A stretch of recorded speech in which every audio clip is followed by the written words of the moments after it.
everyone! Today, I'm going to explain a little bit more about why we're so excited about our First Communion.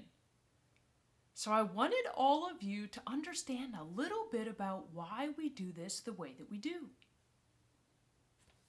So let me start a really, really long time ago. God has been making promises to us about our relationship with Him and our partnership and what it means to work with God and how He will take care of us for a really, really long time, thousands of years. There's one really famous story that God has shared with us about coming together on the top of a mountain. So this talks about what life is really like in the perfection of God's love. It's like everybody coming together, all different types of people from all different countries, coming together to have a big meal together. So why does God want to talk about food? So food is something we can understand. We need it, we enjoy it, we do it as a community. And so there's a lot of stories about God coming to us with food. Now, there's no good way to draw God. So I have sort of a picture of this hand here, because sometimes we can kind of feel that God is there with us, maybe like His hand is on our shoulder. So I'm trying to show here that God's promise of everybody coming together with food is kind of a way of thinking about being with God. Okay, so that's the first one. Now, God started to work with a group of people a long time ago. These were God's original people. Now, we're part of God's family now too, so we're very lucky. But a long time ago, God chose one group of people to start to bring His goodness to the world. Now, these people, as it turns out, were slaves in Egypt. So here's a pyramid, and here's the Pharaoh. And they were living pretty bad lives. And that wasn't what God wanted for them. He wanted them to be their best selves, just like He wants us. God wanted to partner with them and work together. But He couldn't really do that when they were slaves, because they had to put all of their focus on doing what the Pharaoh told them to do. So God brought them out of Egypt to start their journey together. But before that happened, they had one final meal. Now, what was so interesting about the meal is that it was in a hurry. So you see they're standing up at the table, they're kind of eating fast. And they had this special type of bread and this wine, and they were eating quickly. Why were they eating quickly? Because God was going to free them from the Pharaoh. So God was using the meal to bring them together, to give them what they needed, the strength they need for their journey. But notice they started running right away, because immediately when they were done with the meal, they were going to get ready to prepare to start to leave Egypt so they could start their new life. And God cleared the way for them even to cross the sea so that they could leave Egypt. And they had a person named Moses who was leading them. And this is Moses' sister Miriam. Look how happy she is. It's a tambourine. She's cheering and dancing. And so the people were starting to go on their journey. And so God came to them with the food, but it was to bring them on the journey with God. Now, along the way, they found that they were in the desert. Uh-oh, there isn't much food in the desert. So what are they going to do? So what they discovered is that there was something very special that came to them every day. It was called manna. And you know what? Manna in their language means, what is it? So it was actually really confusing. This stuff started coming down every day, this white stuff. What is it? So, sometimes when God comes to us, it's surprising. We don't know what it is. There can be a person in our lives who's helping us, and maybe we don't see it right away. Or maybe something is strange about our life, and that opens up opportunities to be with God. So this manna it came every day. So God was there for them every single day. And you know what else was interesting about the manna? They could not collect it to store it. They could only have it that day, and they had to come out again the next.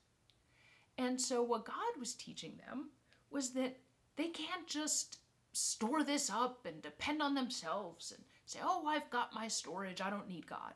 We still need God every single day. And we can't have it all at once. So we can't say, I don't need God because a week ago I needed God. We need God every day. So now we're learning a little bit more about this interaction. Now, the last thing is that this was in a community. So see, they were all part of this community of God's family, doing the journey together and gathering the manna. So it wasn't about one person by themselves doing what they wanted to do. It was about them coming together. So it was surprising. God is sometimes surprising and sometimes humorous. God came every day, so God was there for them. They had to go out and collect it every day. They couldn't just store it up, and they did it as a group. So now we're starting to learn. So first lesson, God wants to come to us in ways that we can understand, in ways of goodness, in ways of bringing people together. Second thing is, God can surprise us, and we can depend on God, and we need to depend on God, and we need to do it as a community. Okay, so what was the next thing we learned? So it wasn't enough for God to come to us in some distant way. God actually came to us through his Son, Jesus. So Jesus did many things on his life on earth. He healed people, he took care of people, he showed that even people that others didn't like, he could love. And even others who seemed sick or weak or unimportant, Jesus loved.